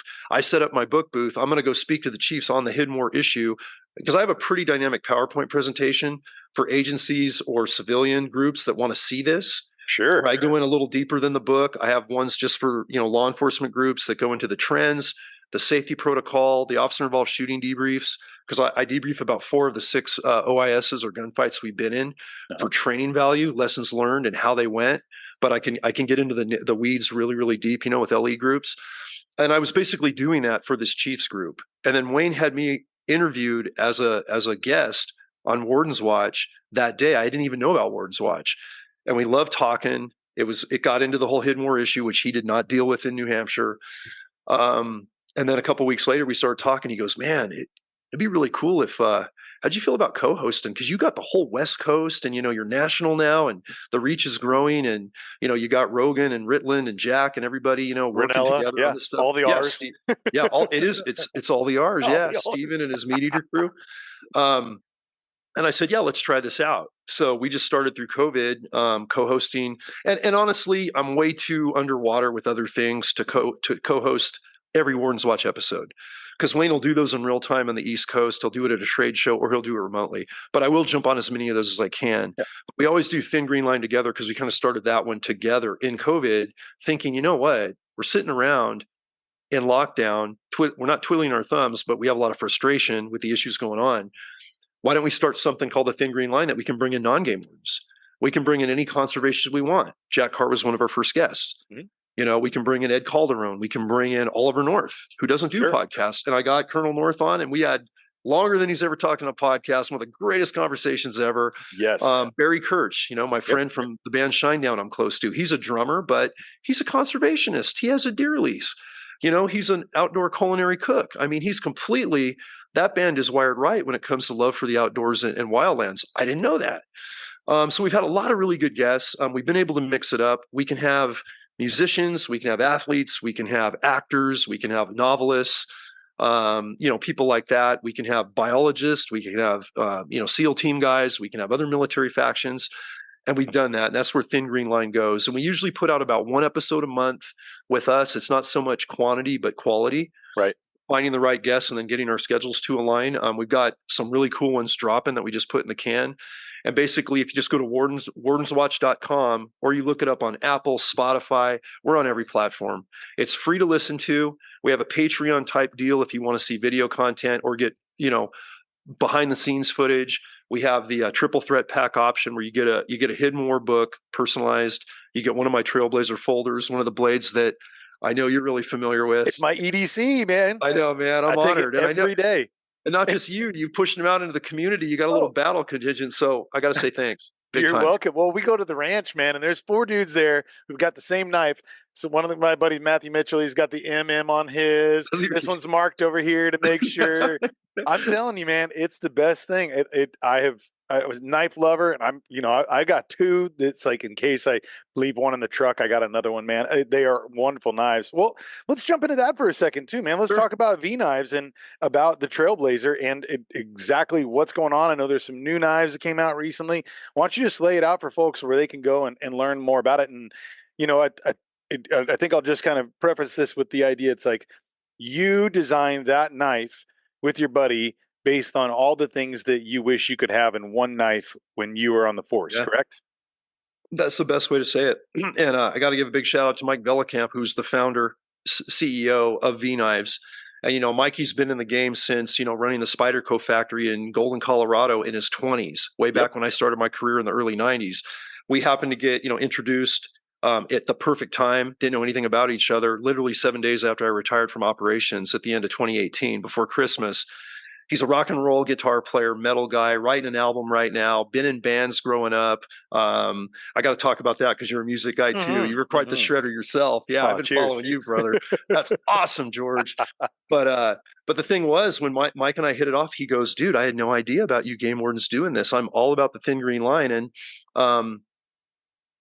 let's design your signature knife. I'm like, okay, let's do this. I mean, I haven't designed a knife before. I've been a knife guy. I've carried like 30 different blades. I probably have At a time. 100 different blades.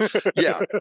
Not all at the same time, but yeah, he took my initial design that had the glass breaker, that had the seatbelt harness cutter, that had a drop point blade that's easy to deploy fast, yet it's not a switch blade, so it's legal in all the states, but it's a drop point so you can skin, gut, and do field craft, but you can also fight or defend if you need to. Lanyard loop, all those things you need on a folder, right? So I have the original draft is on, sketch paper with a sketch pencil that I can kind of move around like an art piece. And it's a very robust looking drawing. I'll just say that. Sometime I'll share it. And actually, Mike just gave me back the original drawing that's now in my fire safe because we've got this chronology of designing these blades together.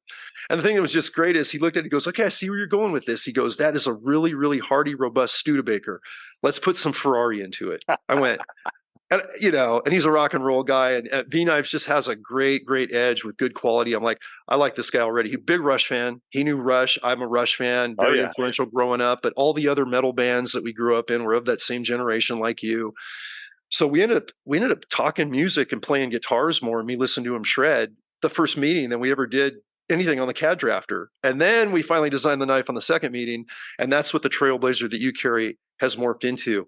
And then 2 years later, last winter, actually the winter before last, over New Year's weekend, hanging out here in Montana, he was spending some time, and we had been talking about a fixed blade series, specifically a fixed blade survival blade that you can hunt, fish, survive, chop, cut, build lean-tos with, whatever. And that was the main thing a lot of my people wanted. They said, hey, are you going to do a fixed blade line?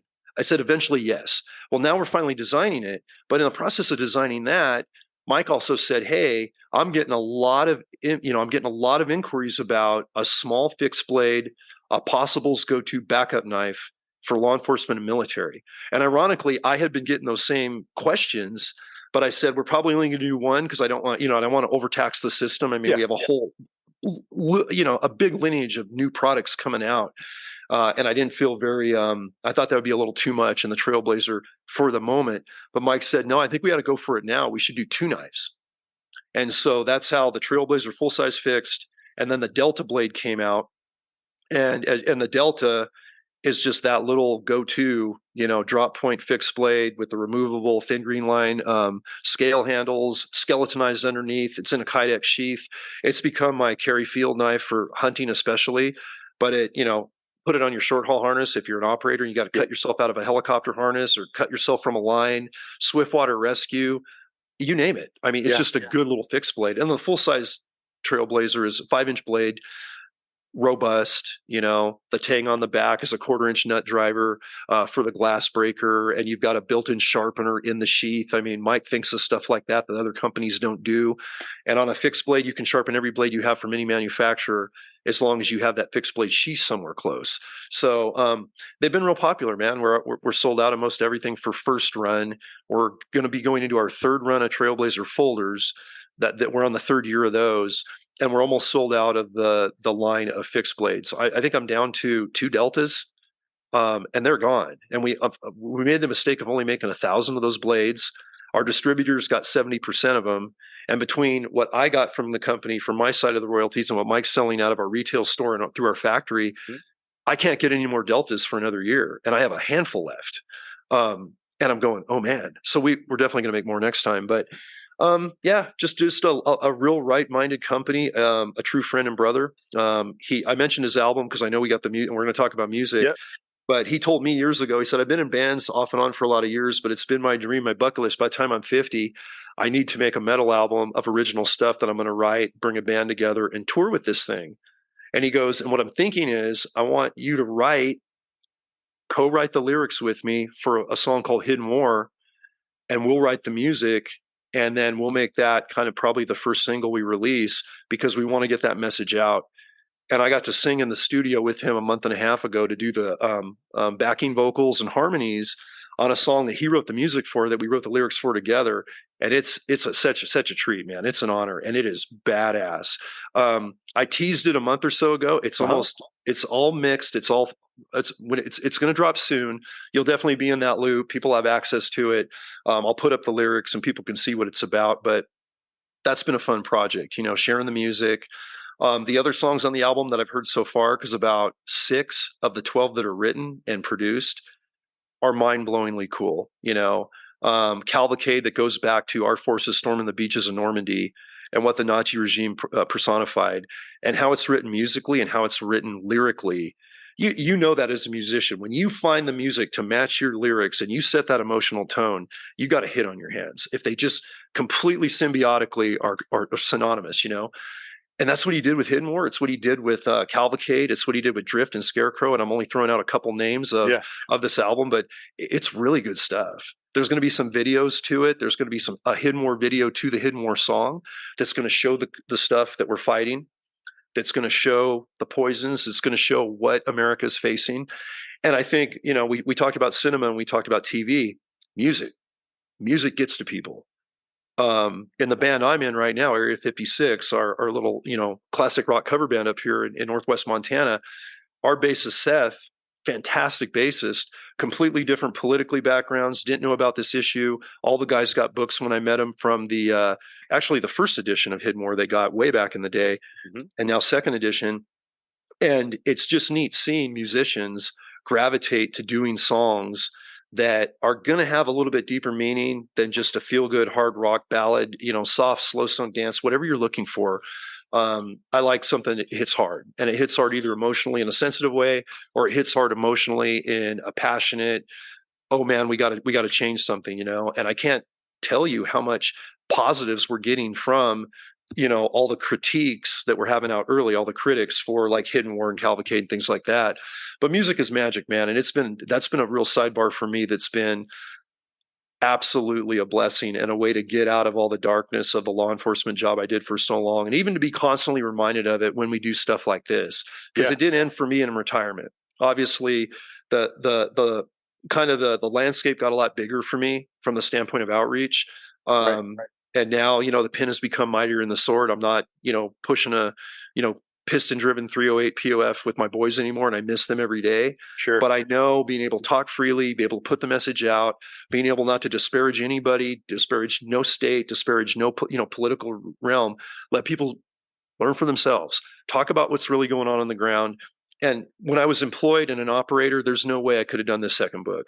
There's no way I could have been on these podcasts. There's no way I could have hosted a podcast. There's no way I could have made a feature film or a documentary, the other things that are in the works. And that's a very, very fortunate place to be, but I don't take it lightly. I don't take it lightly. And sometimes it gets a little maniacal. So when I can go rock out, and in fact, later on, you'll appreciate this, man. Yep. So we gigged up until our 2023 gig season, went right up to a Halloween gig at a local venue that we're going to play 4 times this year. Just a great spot in Troy, Montana. Normally we do a New Year's Eve gig. And this year, the host venue that we normally do a New Year's Eve gig had to close down for a rebuild and a remodel, and couldn't, host a big party because we get a pretty good crowd. So we didn't have a New Year's Eve gig. So we disbanded after an amazing final gig on October 26th, late Saturday night. And I had not seen my band brothers here at home until this last Saturday for our first Woodshed season. And we did that first Woodshed rehearsal and in Woodshed, like, being in a rock and roll band, I mean, we play 45 songs a night. And they're from all over the board. We play a 4-hour set. Sometimes we end up staying longer into a quasi-5th set. It's ridiculous. And every year we want to keep it fresh. So we all get like a pick or two of like, what's the go-to dream song you want to play? Even if it's not a top 100 Billboard classic rock song, play something fresh. For me, it was Shine Down Daylight last year. Daylight was such a pivotal song when I was with the boys and saw them play it live last April in Spokane when they launched their arena tour. I went, for a band that's playing classics from Ozzy to Blue Oyster Cult to Rush, to Metallica to Three Doors Down to Collective Soul, and I'm just scratching, Yeah.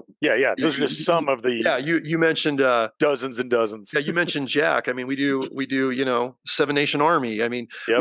we do a ton of stuff, but a song like you bring in something that's so new and so fresh and so maybe a sensitive side, and the crowd loved it. And we made a really unique version because we don't have a classic piano player in the band. I'm a keyboard guy, but I'm not going to play like Eric Bass does, who wrote that song, the Miracle Man there. But we actually took the guitars and the bass and recreated our bassist and lead guitar player are playing the piano part. Josh is covering Barry's drum part. I'm singing Brett's vocals, and we're doing it all in a particular key where it's kind of a stripped down version, sort of, but still has a rock element, and it's gone over really well. And we're on 8 new songs. We went through 4 of them this last weekend, and we got darn near ready to perform them in one rehearsal. Nice. That's how solid these guys are. We all get it, and like, oh wow, he wants another Rush song. I want to do a Slayer song. Okay, we're gonna we're gonna compromise here. So yeah, it's been good. It's been good, and the rehearsals are starting. We're playing 8 shows for sure this year. We're getting asked to do more. Like you being so busy with ranch and farm and everything you got going with your projects, we could do 20 plus gigs a year. We get that many inquiries up here, and none of us have the bandwidth for it. And I'm probably the worst because I'm not here at home enough, right? Because I'm on the road doing what we're doing, and that's always the priority. But this is coming out in our music, and my band brothers, man, Mike, Josh, and Seth, are just fantastic true brothers to realize, hey, we really believe in your message. We know you're going to be gone a lot. We love what you're doing, and whatever we can do to, kind of support that in our music and with crowds. And we have a lot of fun on stage, and it's been a real good journey. Been a lot of fun. No, it's amazing, man. You guys are so much fun. I definitely encourage everyone to go check it out. There's some great videos you posted. Maybe we can highlight a couple here and send some links down below on that because you guys are fun, man. They're a great band. All of you, musicianship. It's really great to see. I always kind of joke about this too, is that one of these days all of us are going to form like some super group tour thing or something like that. It's like all the different people I meet throughout, chatting, and you find out someone so is a musician, plays with this little cover band, or they sit in with this group over here, whatever it may be, whether it's just singing or harmonica, or, there's tons of musicians that are playing out there, and it's neat to have that as a medium of a message, and like you said too, a good release too. So I mean, I was just gonna, before we dive into the next, I want to talk about the documentary full length things you're mentioning there a second ago, but I wanted to kind of find out when you first started playing in bands. Like, when does that? Is this a high school thing, or is it like, or like college years, or when did you kind of jump in and find this as an element of your life that you've been able to keep going for so long? You know what, man? That's a question that's never been asked, and bear with me. It's gonna be a little long-winded story. Go for it. It goes back, yeah. And then I got to talk about my bandmates and how I got into this band, and how that was right after retirement. And you'll relate being in a band. And before we say any of that, we got to get you up here during gig season to come hang at a show, meet the guys, celebrate, do some stuff with us, because that invite is there. Oh, I'm coming. I'll cash that invite in, man. I'll bring some pecan pie from Texas or something that'll knock your socks off out there. Some hot sauce or something. Dude, the guys will lose their minds for that. But yeah, let's do that. But yeah, it kind of started in junior high. I was a wind instrument player in symphonic bands. Mm-hmm. So I was playing the clarinet of all things, and I think it was actually 5th grade I started. I was always a big music fan. My mom and dad were into all the classics, all the, a lot of bluegrass, a lot of country, a lot of rock and roll. I mean, I have the vinyl collection that I've inherited from, both my mom and dad, who have long since passed, of, early Eagles albums, Blue Oyster Cult, everything from Rita Coolidge, Willie Nelson, Linda Ronstadt, and then, into Fleetwood Mac, and all the way up to the classics you and I, are about. Yeah. So I started with wind instruments and got into high school marching band around other things. And it was a really, really good marching band, a band that was winning like national championships after I graduated. That happened after I graduated, but we were winning state. Yeah. Yeah, no, I just wasn't there at the right time because I was not the top dog there, right? But it was really interesting. It was fun learning that to choreograph, an arduous physical exertion set and play at the same time. And then I got pulled into like trumpet and baritone in some jazz bands for a while. In the meantime, I'm growing up in junior high and high school, being a Rush fanatic, being a Metallica fanatic, really liking a lot of those bands that hit us around junior high. And my sister was also a big '80s big hair girl and going to every rock show, with her fiance and stuff. And she wanted to be a guitarist, so she got a Charvel, a really nice Charvel, a Jackson bass. She got the amp. My uncle's a really good musician, set her all up in his music store. And she noodled around on it for a while and then didn't do much with it. Then she got into college and just got immersed. And we were just 2 years apart. We're both criminal justice majors at San Jose State. She's 2 years younger than me. She just retired 5 years ago from a 20-year career as a captain in San Jose Fire. Wow. Yeah, she was fire from the urban search and rescue on the ground up, with the guys, and had a good career. But we got to a point where she wasn't playing this bass. And I remember we were at a party with my brother, and my brother had a friend named Steve Erickson, who literally could pick up a guitar and play like Joe Satriani, George Lynch, Eric Johnson, you name it.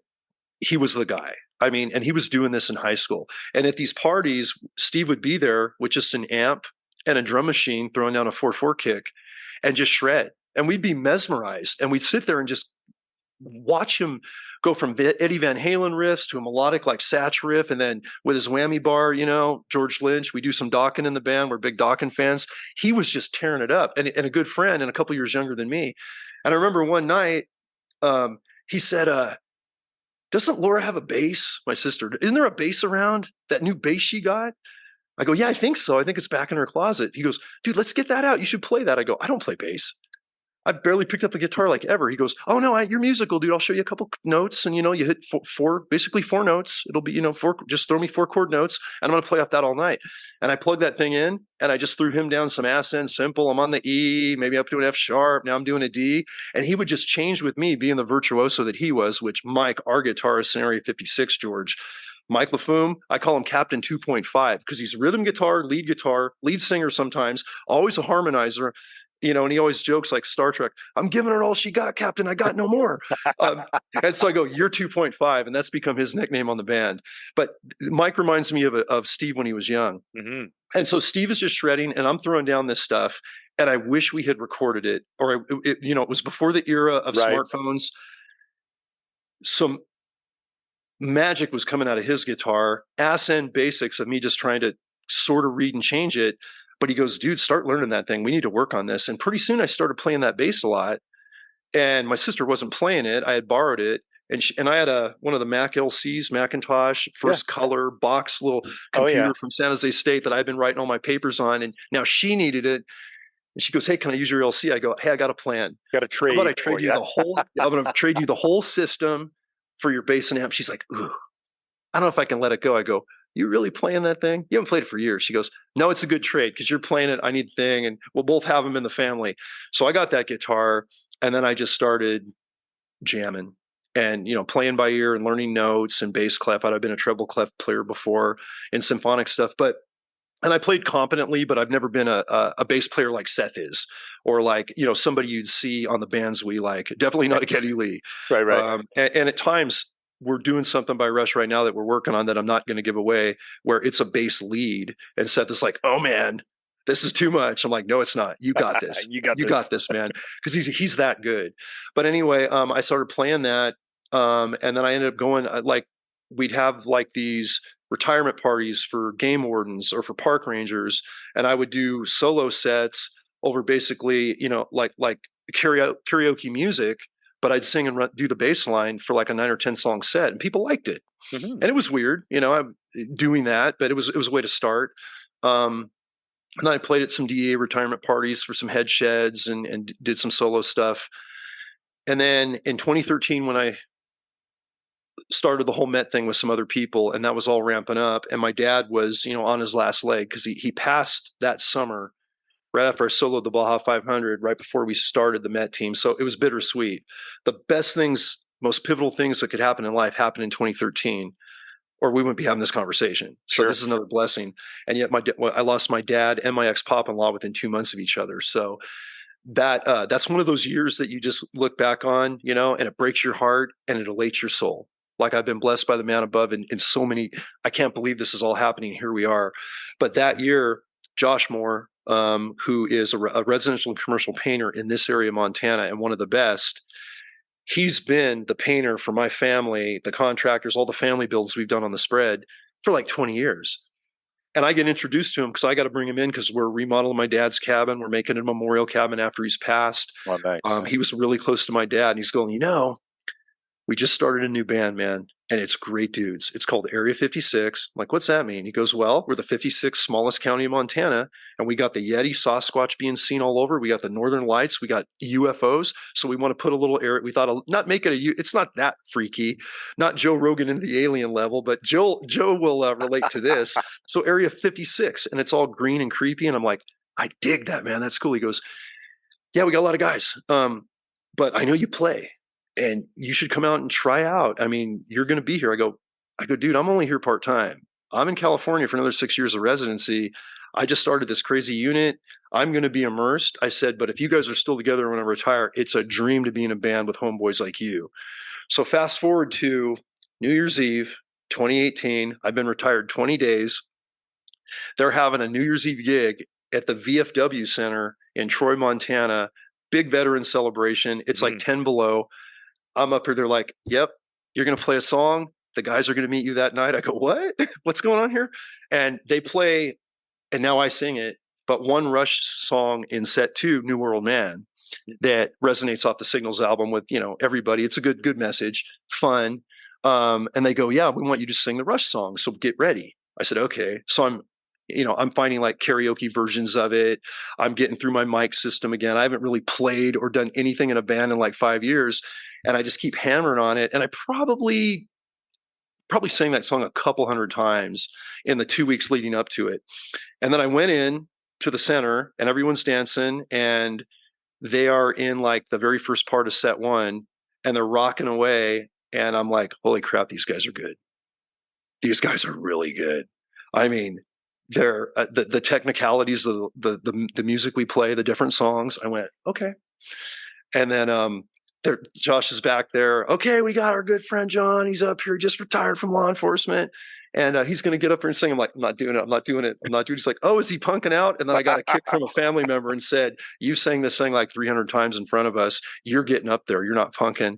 And I went up and jumped on it and sang it. And Mike normally sings it and guitars it. And we were just eye to eye all night having a good time. And then we officially said hellos after that. I mean, I had not even met these guys yet, George. And it was magical. It was a great night. Then I started just coming to practices and hanging out. I'd sing like one song with them and then go watch and then this and that and bring other ones from their previous set list from years before. And somehow we had a talk one day, like 3 months in before the next gig season started. They go, I think John's in the band. Is John in the band? And I go, am I in the band? And they're like, yeah, you're in the band. It's official. But then they're like, but now you have to be a lead singer because, dude, those guys were singing 40 songs collectively between the 3 of them a night and playing all their instruments as 3-piece. And, now that I'm the lead singer and sing 70% of every song we sing in a night, we're toast at the end of it, in a good way. But now, when you're playing a really technical part, this from musicianship, when you're playing that technical as a guitar player and you're singing a lead vocal for like an Aussie song, let's say, or something crazy, you're going to play well because you're good, because you're rehearsed, but you're not necessarily going to play at your best when someone else is singing a lead and you come in at a harmony, right? And now everybody's just tighter. Yeah. Josh on his technical drum part and singing from his drum kit. I took a lot of songs he used to sing because, I mean, it was a tough road. Yeah. And then we kind of expanded our sound a little bit, like songs they previously didn't have synthesizers and keyboards that had parts. Now I became a keyboard player and learned the synthesizer, and Seth is a programmer for samples. So I'm playing with that kit. I've got an alternate percussion set up to assist Josh when a song needs cowbell or it needs a vibra slap or it needs a rain stick, and he can't do it all, Right. and sing it. So anyway, long-windedly, that's how it morphed. And I joined them, well, technically at the end of that night, and we're going on to our 6th year, and we're going to 11 years of Area 56. And our 100th gig was actually on New Year's last year. And they said, so we'll have been together for 10 years. We'll have 100 gigs. Maybe it's time to take a break. We got a lot of family stuff going, elderly family, this and that. And we were potentially going to give it a rest last year, and not in a negative way. Right. Just from the standpoint of our lead guitarist and my good friend Mike, his pop had just died, or he was close to passing away. There were a lot of transitions and family changes and seeing your kids do well in high school. It was just getting a lot. And I was on the road a lot. I am by design. I mean, I don't have the family restrictions anymore, but then we started having so much fun. We were calling it our farewell tour secretly and not telling the public. And then we were having rehearsals, and we were jamming more lights out than we ever had with the most complicated new set list. Pearl Jam comes in, Queensryche. We're playing Silent Lucidity. We're playing Jeremy. We're playing Shinedown. We're doing all these songs we would have never done as a 3-piece, and we would not have done them 3 or 4 years prior with me in the band. We just weren't ready. But we had the most fun. And, by those last couple shows, I'm starting to hear, I think we got to do like 6 or 8 of these next year. We're like, all right. So it's not going anywhere. Yeah. Everybody's fresh. We're having fun. And we're just looking forward to a really good gig season. But again, that's just been God's timing on everything, and, putting us in face with good people. Had I not had that connection, I mean, I was roaming around here in Montana for 20 something plus years through my entire career, knowing I'd live here one day, but being a California resident and loving my job down there. And I never ran into any of these guys. And had it been not the family connection and Josh and I bonding over that moment when my dad passed, and happening to cross paths when he was actually painting the house, and I happened to be here and loving this guy and listening to music and dissecting stuff on the iTunes, and we're just like, okay. And it just became a real great opportunity. And now it's been a lot of fun. And a lot of people have a lot of fun at these. We have a big summer festival, a place called Happy's Inn. We play to about 2,000 people for a little mountain band that is enormous. Right. And then they do a city-sized 1-hour fireworks show at the end and they run the tallest flag, biggest flag in Montana above their resort and their casino and their restaurant and their store. That's in an area around McGregor Lake where everyone's camping and fishing, and halfway between our town and the big Flathead Valley of like Kalispell and Glacier Park. And it's a big show. And then we do a bunch of smaller shows, but they're all just good people, good people. So come see us, man. Hang out, jam with us. Oh, I'm in, man. I am in. We'll have to lock in some dates and such too. No, that's phenomenal. When you're not doing that, I mean, I guess I want to go into 2 areas.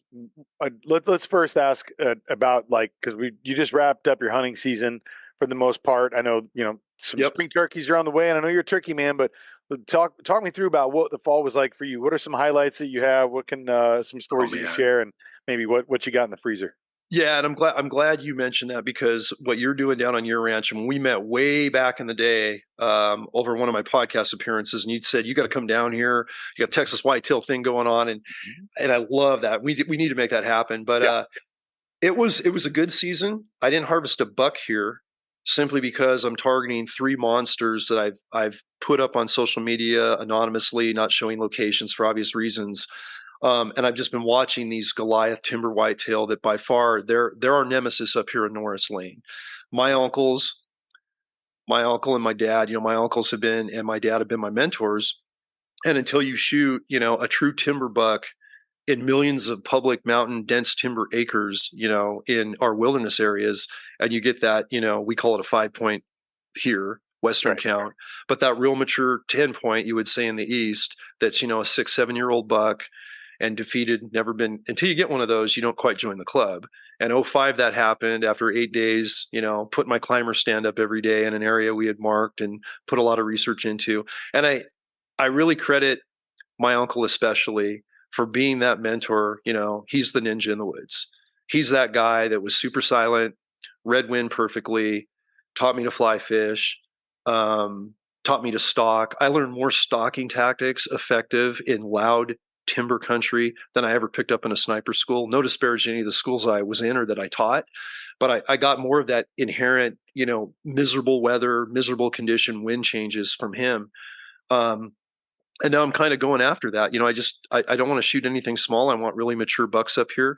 I get, the wild hogs down in Cali, the Yep. true Russian razors that we're actually working on a conservation story for one of the NRA publications right now, because the cattle families down there that I've been close to, that I'm down there, watching their properties for trespass grows, but also dealing with invasive hogs that are, taking out all that habitat and grassland that don't only impact their cattle, but they impact the tule elk.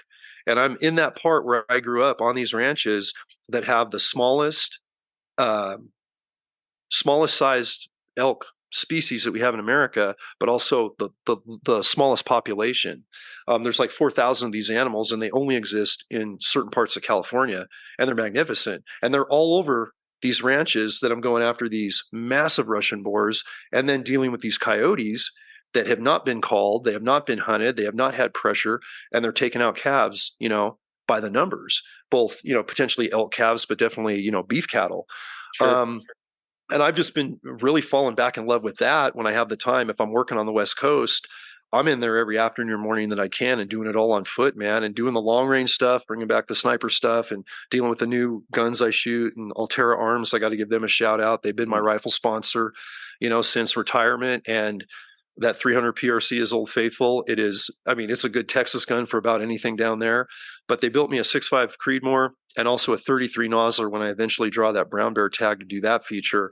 Nice. And those guns are just amazing. And being able to put them to work all the time, given the generosity and support I have from a company like that, and really show that it's not just about conservation field to table, which is everything, and it's all important, but we're getting into legitimate depredation issues for habitat endangered species and really, really threatened species like the tule elk. Literally in the Silicon Valley foothills where all these groves were. It makes no sense. So I'm working with a good writer, Karen Hunter, who's with Athlon Outdoors and runs Secure It Safe's kind of marketing media. We're going to be doing an article on the absolute contradiction of how can you have this sensitive wildlife like tule elk in the Silicon Valley foothills and have a coyote population next to an urban tech capital that's doing so much damage to these calves of native species, wildlife species, and our beef cattle. And how does the cattle industry fit in conservation? Most people think beef cows, they're just, crapping up in the streams, they're tearing up waterways. But when you look at how grazing is done when it's done ethically and effectively, they're actually enhancing wildlife habitat in their practice. And people that aren't on the conservation side necessarily don't really understand that. And it's not disparaging anybody, but you got to just show it because they haven't been exposed to it. Sure. You don't know until you know. Yeah, and we're going to expose this in the stuff I'm doing when I'm on the West Coast in an article for American Hunter that's going to really lay this out to all the masses that'll read it in whatever state, in whatever city, and go, wow, this is crazy. From a 400-pound true Russian razor that isn't a feral mix, hogs that were literally brought over by the Hewlett-Packard Foundation, the ranch, and I'm next to the Hewlett-Packard Ranch. That's where I operate. They're great people. They're massive. But they brought over 6 wild hogs, 2 Russian boars, and 4 sows in 1963. And you should see what happened to that part of California. But when I'm shooting hogs, it's none of this feral, weird mixed pigs. It's these big razorback, stout-shouldered, gristle plate. You've seen some of the photos. Yeah. I posted a few. And the coyotes look like winter dogs that are eating drive-through at McDonald's up here in Montana all day long. They're monstrous dogs. They're getting no pressure. And then I'm seeing them in the cities. So that's what's been the good stuff. But we ended up with ended up with some hog meat, ended up with some deer meat, ended up with 2 nice turkeys fall and spring last year.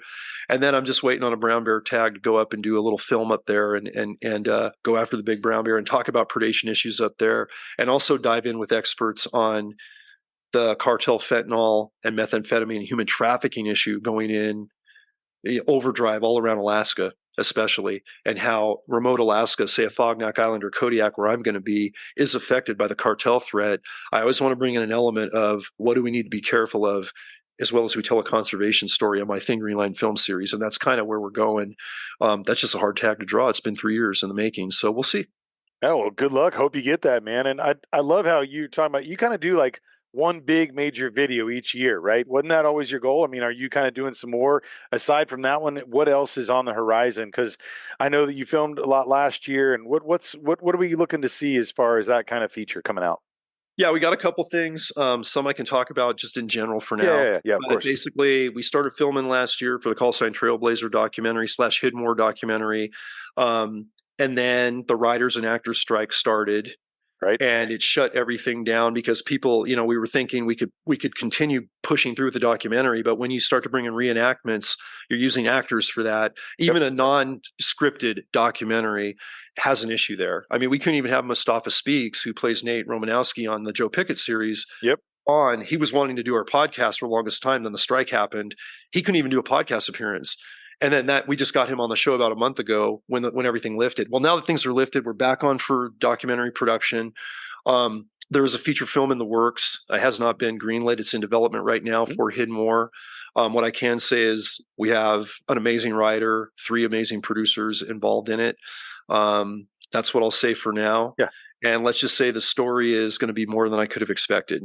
More than I could have expected because this writer and these producers are wired right. They completely get it. I think it's going to complement everything we stand for on the conservation front, and it's not going to water down the real threats from these cartels that we have out there. It's going to be painfully honest, and it's going to get a little more personal than I thought it would, to deal with some of the different challenges just to get this team built, you know, and the things that were happening, with losses in family.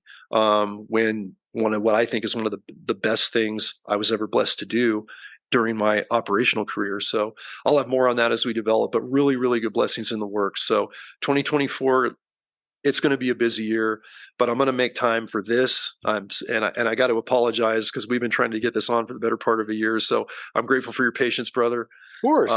I appreciate all you're doing. Keep it up. And someday I got to get down on your ranch and play a little bit and look at your program because it's really exemplary, really impressive. Cheers. Well, thank you, man. Well, Good. that offer is always open. Love to have you. Love to share, what we got out there and like to see what you got going on. I appreciate all that you're, educating and, entertaining on the music side too. But well, everything that you're putting out there and that you're sharing with the world, you have great guests on when you've had your podcast. There's so much that I have learned through following you and your journey and your writings.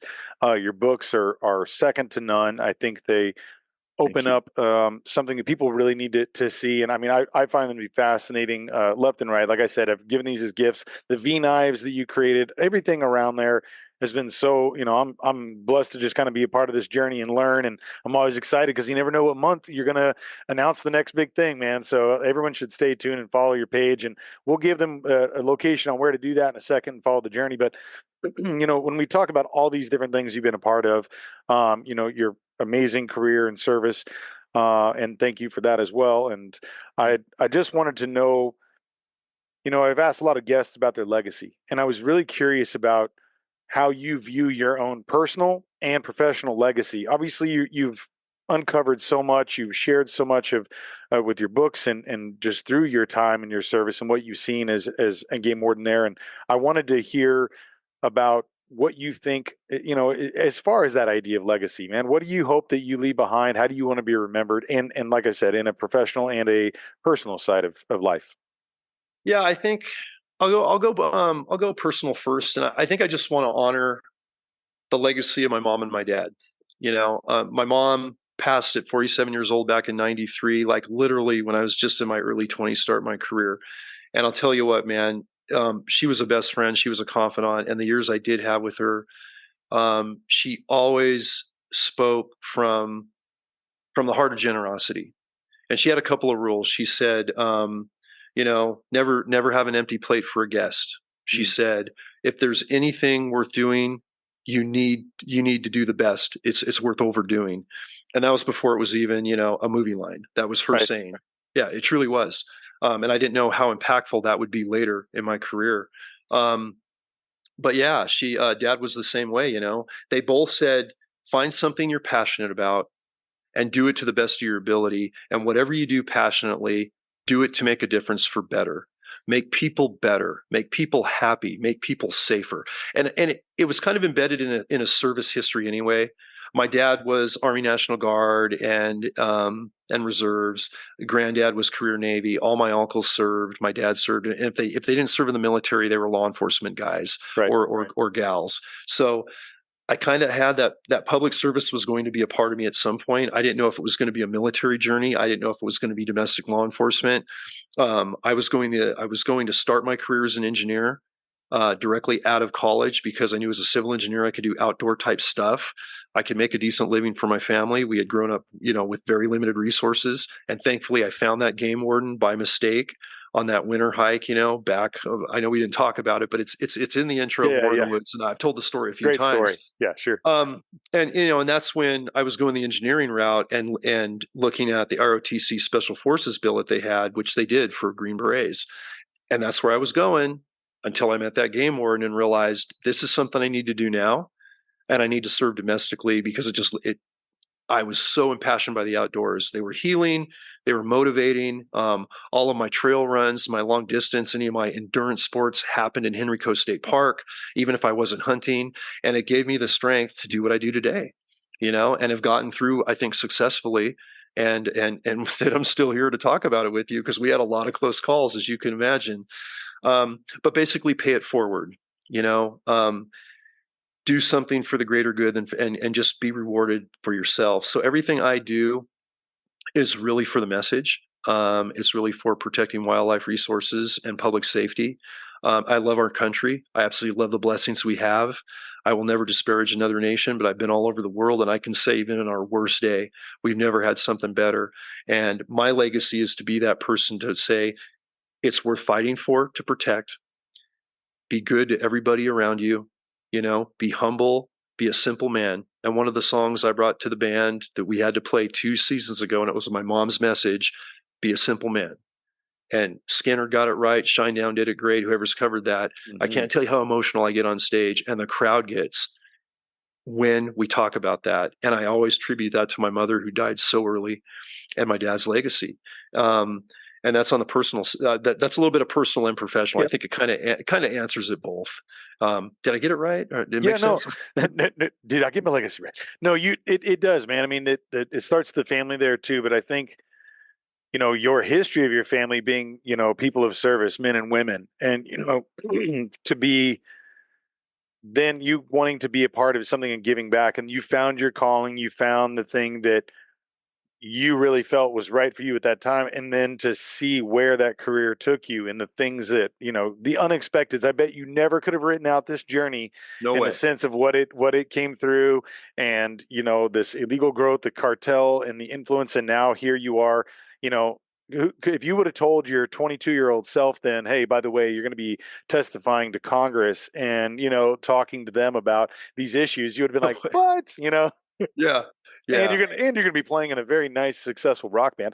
But like those things that you never know where your journey is gonna take. But as long as I think you stick to your core beliefs, you're honoring yourself, your family, and you're wanting to give back, and you stay true and trying to be a better person each day. No matter what it is you're going to do, you're going to leave behind something that's going to be monumental. And everything you've done. I mean, I always think about these kinds of things too, like podcast, right? There's like a little nugget of our timeline that we've left Yeah. behind. You being a podcaster too, like, and then you look at your books, and then your musical recordings and things that people can sit back. There's a certain point in time where your life lives on through that echoing continuation of all the things that you've produced and been a part of. How many articles have you written?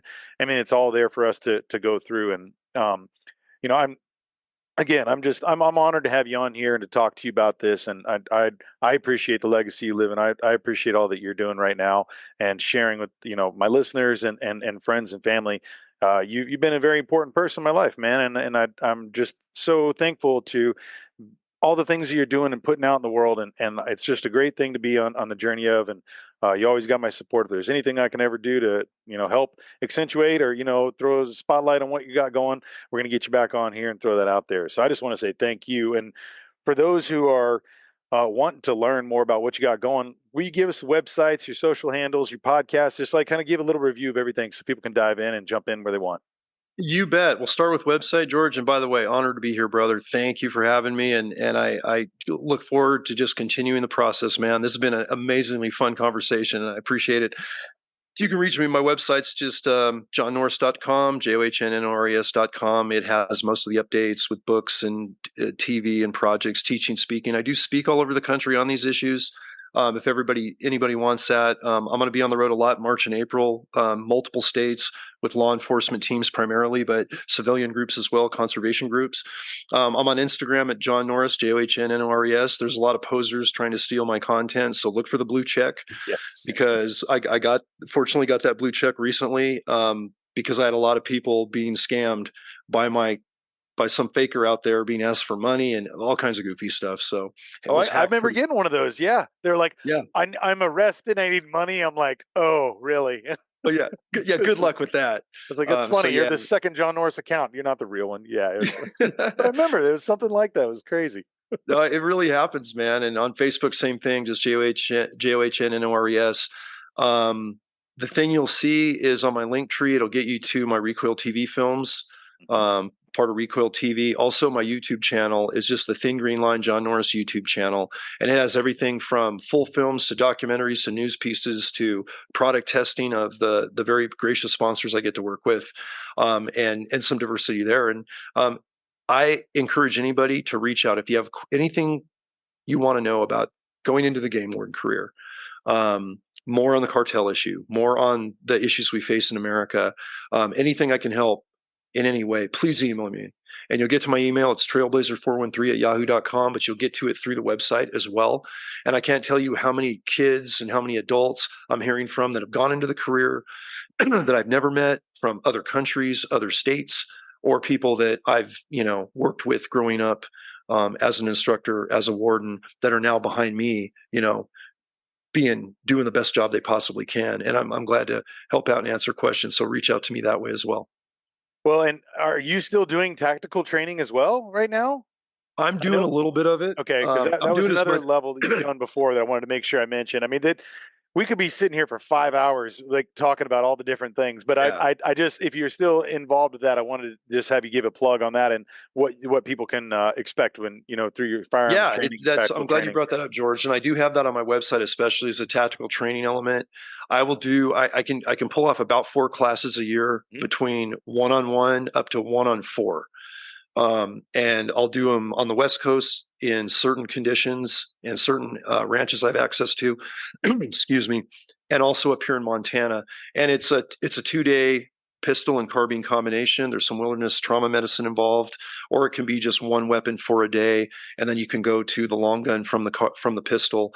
But I work from the basics, and work you right up to being the best prepared person you can to be your first responder, for field conditions, whether you live in an urban or rural environment, and also going over all the legalities of being prepared to what will happen if you ever have to execute deadly force for defense, or also bring in those weapon skills to subsist under the conservation model. I teach that as well. And inquiries can come through direct message on Instagram or Facebook, or you can email me as well if you're interested in that.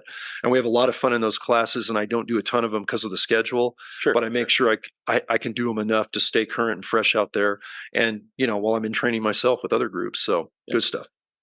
Well, hey, once again, everyone, make sure you go check out those links. There's so much to explore. And, whether however we do this, I want to get some books from you and give them away to our listeners. We'll do a Sure. giveaway where they can follow your pages. We'll talk the details about that, but there will be a giveaway of some sort, whether I'm, getting them from you, or maybe we'll figure out what kind of combination of stuff. But I want to do something to where people can get a chance to really jump in.